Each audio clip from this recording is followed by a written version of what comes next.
You ask Tiger to solve. This deals with linear equations with one unknown.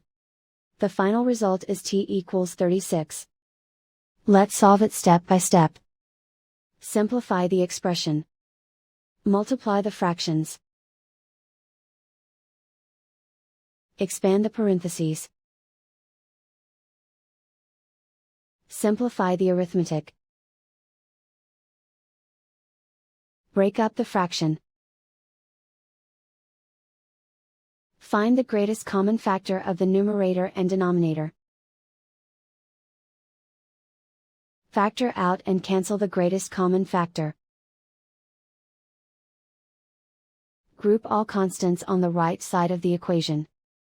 Add 3/2 to both sides. Combine the fractions.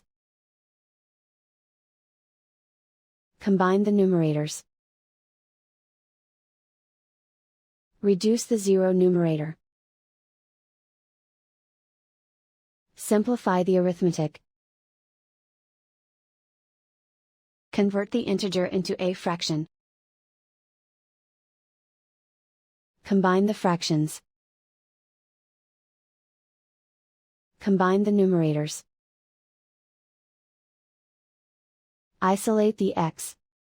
Multiply both sides by inverse fraction 8/3.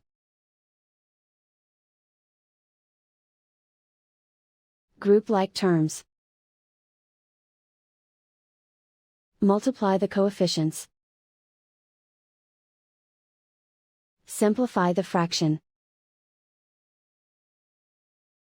Multiply the fractions.